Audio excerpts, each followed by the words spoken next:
Hello વિદ્યાર્થી મિત્રો, બીકે science institute આપ સૌનું હાર્દિક સ્વાગત છે। તો બેટા અત્યારે આપણે વાત કરી રહ્યા છીએ નીટ 2026 જેવા એક્ઝામ થવા જઈ રહેવાની છે। એના આપણે રસાયણ વિજ્ઞાનની અંદર કેટલાક પહેલા ચેપ્ટરના વિકલ્પો બાકી રહી ગયા છે જે આપણે લાઈવ સ્ટ્રીમની અંદર કવર નથી થયા, તો એ વિકલ્પો આજે આપણે અહીંયા પૂરા કરીએ। ઓકે, ચલો। જો દ્રાવણની ઘનતા 3.12 ગ્રામ પ્રતિ લિટર હોય તો 1.5 ml કદ ધરાવતા દ્રાવણનું દળ ખાલી જગ્યા હશે। હવે અહીંયા તમને શું આપેલું છે? ઘનતા આપેલી છે। ઘનતા આપેલી હોય અને કદ આપેલું હોય તો બહુ સિમ્પલ થઈ જાય આપણા માટે। કેમ? જુઓ તો આપણે જાણીએ છીએ કે ઘનતા બરાબર દળ ભાગ્યા કદ। ચલો, દળ કેટલું આપ્યું છે? 3.12 ગ્રામ પ્રતિ લિટર અને કદ તમને આપ્યું છે 1.5 ml। ચલો, આ બંનેનો સિમ્પલ આપણે ભાગાકાર કરી દઈએ, બહુ ઈઝી છે બેટા। ચલો, 3.12 ભાગ્યા 1.5 એટલે 2.8 આવે। આપણે થોડી અહીંયા મિસ્ટેક કરી છે। શું મિસ્ટેક કરી છે? જુઓ બેટા, ધ્યાનથી જુઓ। અહીંયા તમને ઘનતા કેટલી કીધી છે? 3.12 ગ્રામ પ્રતિ લિટર। દળ આપણે શોધવાનું છે અને કદ આપણને આપેલું છે 1.5। તો હવે આપણે દળને કરતા કરીએ તો આ કદનો અહીંયા ગુણાકાર થાય એટલે 3.12 ગુણ્યા 1.5। તો દળ m બરાબર 3.12 ગુણ્યા 1.5 આપણે કરી દઈએ બેટા। ચલો, 3.12 ગુણ્યા 1.5 તો 4.68 ગ્રામ। અહીંયા આપણને દળ મળી ગયું છે બેટા, બહુ જ સિમ્પલ, 4.68। તો આપણો જવાબ આવશે એ। ઓકે, ચલો આગળ જોઈએ। ચલો, વિકલ્પ નંબર 2, નીચેનામાંથી કઈ પ્રક્રિયા સમીકરણ દ્રવ્ય સંચયના નિયમ અનુસાર નથી? હવે અહીંયા તમને શું કહે છે બેટા કે આ જે તમને 4 પ્રક્રિયા સમીકરણ આપ્યા એમાંથી કયું સમીકરણ દ્રવ્ય સંચયના નિયમ અનુસાર નથી? તો આનો અર્થ શું થયો? દ્રવ્ય સંચયના નિયમ અનુસાર નથી મતલબ કે આપણે શું ભણ્યા હતા બેટા કે દ્રવ્ય સંચયના નિયમ અનુસાર કે કોઈ પણ રાસાયણિક પ્રક્રિયા હોય એનું પ્રક્રિયા પહેલા અને પ્રક્રિયા પછી દળ કેવું રહે? સરખું રહે। અને દળ ક્યારે સરખું રહે? કે પ્રક્રિયા પછી ને પ્રક્રિયા પહેલા જે પ્રક્રિયક હોય અને જે નિપજ હોય એની અંદરના પરમાણુઓ કેવા હોય? સરખા હોય। તો આપણે એક કામ કરીશું, ચારે સમીકરણની અંદર દરેકના પ્રક્રિયક અને નિપજોનું દળ આપણે શોધી કાઢીએ, એનો સરવાળો કરીએ તો આપણને મળી જશે। ચલો, અહીંયા શું છે? 2 Mg એટલે કે મેગ્નેશિયમ, તેનો અર્થ કે 2 મેગ્નેશિયમ છે એટલે 24 દુ 48 અને ઓક્સિજન પણ 2 છે એટલે 16 દુ 32। 48 વત્તા 32 બેટા કેટલા થાય? 8 ને 2 10 ની શૂન્ય, બધી પડી 3 ને 4 ને 7 ને 80। ચલો, પ્રક્રિયકનું દળ કેટલું છે? 80 ગ્રામ। નિપજો જોઈ લઈએ। ચલો, નિપજોમાં 2 MgO એટલે આ પણ કેટલું થશે? 24 અને 16 એ 16 દુ 32 તે 24 દુ 48। ચલો, તેનો અર્થ શું થયો? 2 ઓક્સિજન છે, 2 મેગ્નેશિયમ છે એટલે આ પણ એસિડ થશે। ઓકે, ચલો ડન।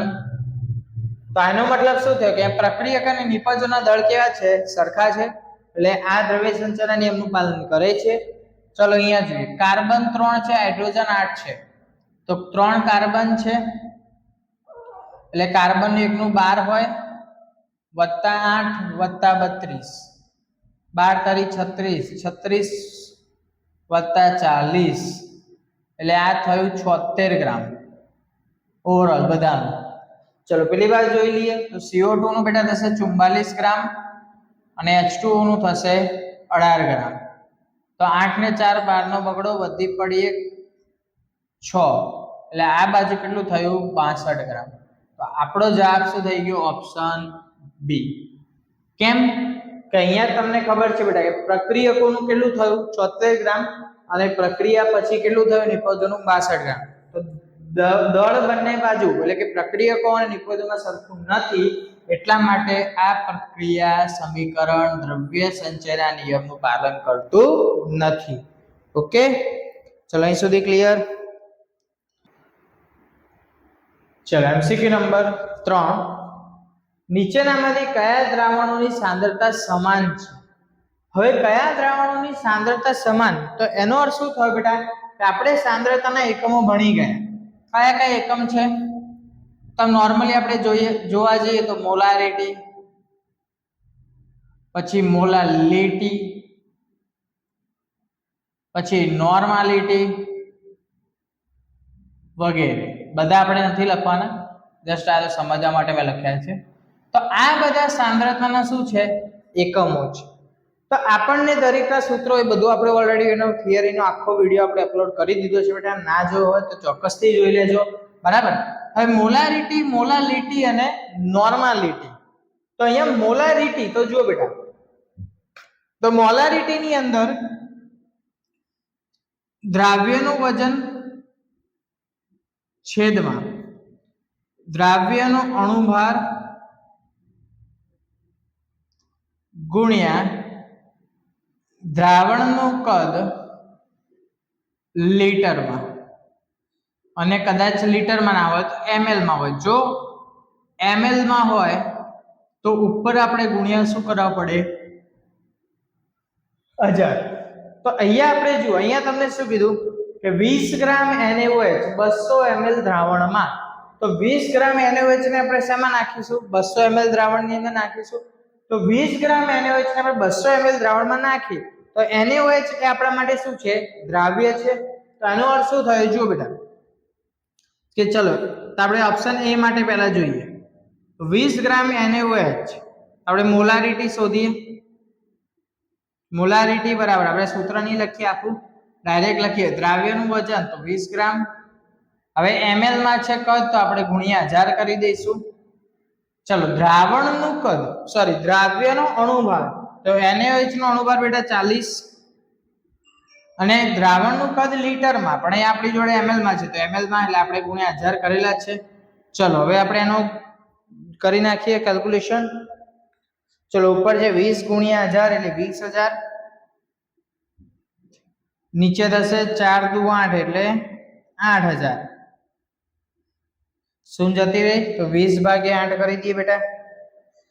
ચલો 20 ભાગ્યા 8 કરી એટલે 2.5 મોલર. તો આ દ્રાવણ કેટલાનું થયું? 2.5 મોલર. ઓકે, ચલો બીજું જોઈએ ઓપ્શન બી. આપણને શું પૂછ્યું છે? કયા દ્રાવણની સાંદ્રતા સમાન છે?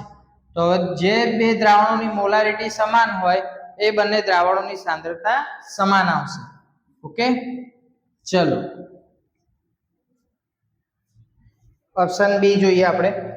તો બી આપણને આપ્યું છે દ્રાવ્યનું વજન તો કે 37.25 ગ્રામ ગુણ્યા 1000.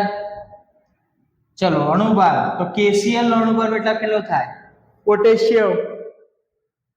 પોટેશિયમ નું 39 વત્તા 35.5, 5 9 ને 5 14 નો ચોકડો વધી પડે 74.5. દ્રાવણનું કદ 200 ml છે તો ઉપર કેટલા થશે? 37.25 ગુણ્યા 1000 એટલે 33250. નીચેનો આપણે કેલ્ક્યુલેશન કરી દઈએ. 74 દુ એટલે લગભગ 74.5 ગુણ્યા નીચે થશે 14900. ચલો ઉપર પાછું કેલ્ક્યુલેશન કરીએ. 37250 ભાગ્યા 14900 તો આ પણ કેટલા મોલ થાય છે? 2.5 મોલર. તો હવે અહીંયા જો બીજા એમસીક્યુ આપણે જોવાની જરૂર જ નથી. કયા બે દ્રાવણોની સાંદ્રતા સમાન છે? તો option A and option B. તો ઓબ્વિયસ છે, આની થશે નહીં. ઓકે, ચલો એ સુધી ક્લિયર. ચલો એમસીક્યુ નંબર 4. 16 ગ્રામ ઓક્સિજનમાં રહેલા અણુઓની સંખ્યા ખાલી જગ્યા બરાબર થાય. હવે અહીંયા તમને શું કીધું કે 16 ગ્રામ ઓક્સિજન છે તમારી જોડે, તો એમાંથી કયો ઓપ્શન સાચો આવશે કે જેના અણુઓની સંખ્યા કેટલી થાય 16 ગ્રામ ઓક્સિજનના અણુઓ જેટલી. તો જો બેટા અહીંયા ખાસ સમજજો. તો પહેલા તમને ઓપ્શન એ આપ્યો. તો પહેલા આપણે જે 16 ગ્રામ ઓક્સિજન છે બરાબર, તો ઓક્સિજન એટલે શું સમજવાનું? O2 સમજવાનું, એટલે કે બે અણુ છે. ઓકે ચલો, તો અહીંયા આપણે પહેલા આની સંખ્યા શોધી કાઢીએ, તો મોલ શોધી કાઢીએ. તો ચલો, મોલ બરાબર વજન ભાગ્યા અણુભાર. તો વજન છે 16, અણુભાર છે 32. 16 દુ 32 એટલે 0.5 મોલ થયા. હવે આમાંથી જે ઓપ્શનના 0.5 મોલ થશે, જે ઓપ્શનના 0.5 મોલ થશે એ બેટા આપણો શું આવશે? જવાબ આવશે. ઓકે ચલો બધાના મોલ ચેક કરી લઈએ. તો પહેલું છે 16 ગ્રામ CO, એટલે કે કાર્બન અને ઓક્સિજન. એનો મોલ બરાબર, ચલો મોલ બરાબર વજન 16, કાર્બનનું કેટલું બેટા 12, ઓક્સિજનનું 16. તો 16 ભાગ્યા 28. ચલો 16 ભાગ્યા 28 કરો તો 0 પોઈન્ટ સમથિંગ આન્સર આવશે. અથવા 16 એકા 16 1 પોઈન્ટ સમથિંગ આવ્યા. આપણે 28 ના 16 વડે ભાગીએ એટલે કે છેદ અંશ કરતા મોટો છે બરાબર, તો 0 પોઈન્ટ સમથિંગ આન્સર આવશે 0.57. ચલો બી ઓપ્શન ચેક કરીએ આપણે. તો સીધા મોલ શોધીશું. તો વજન છે 28 ગ્રામ, N2 એટલે 14 28 ગ્રામ. ચલો તો આ પણ બેટા એક જ મોલ થશે. તો ઓપ્શન સી 14 ગ્રામ N2. તો મોલ બરાબર 14 ગ્રામ N2 છે, તો 14 ભાગ્યા 28, 14 28 એટલે 0.5 મોલ. તો અહીંયા પણ આપણે કેટલા મોલ લાવવાના હતા? 0.5 જ. તો આપણો જવાબ કેટલો આવશે? સી. Okay MCQ number 5. 4.4 ગ્રામ CO2 માં હાજર ઓક્સિજન પરમાણુની સંખ્યા કેટલી હશે? તો અહીંયા બેટા આપણને શું કીધું છે કે ઓક્સિજન પરમાણુની સંખ્યા આપણે શોધી કાઢીએ. ચલો તો પહેલા આપણે વજન પરથી આપણે શું શોધીશું? મોલ શોધીશું. આપણે મોલ શોધીએ ડાયરેક્ટ. તો મોલ બરાબર વજન ભાગ્યા અણુભાર. ચલો વજન કેટલું છે બેટા? અહીંયા આપણી જોડે 4.4 ગ્રામ, અને વજન પણ કેટલું થશે? 44 ગ્રામ.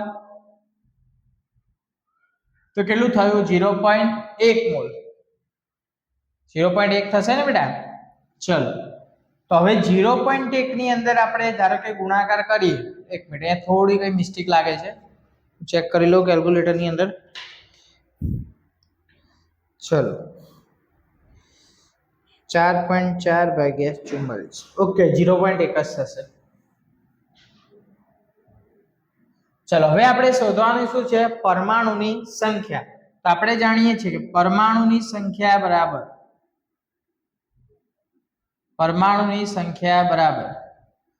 પરમાણ્વીયતા ગુણ્યા મોલ ગુણ્યા Na. ચલો પરમાણ્વીયતા કેટલી છે? 3.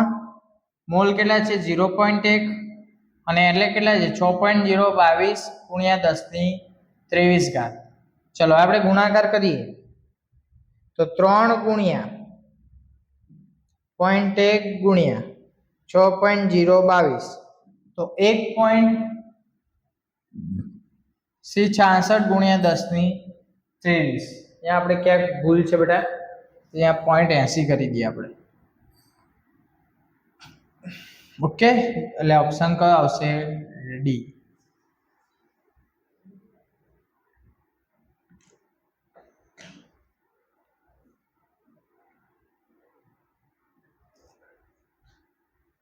તો બેટા અહીંયા સુધી આપણે રાખીએ છીએ આ વિડિયો લેક્ચરની અંદર બરાબર. અને હજી થોડા વિકલ્પ બાકી છે અને આપણે આવતા વિડિયો લેક્ચરની અંદરમાં પૂરા કરીશું. ત્યાં સુધી બધાને ટાટા બાય બાય સી.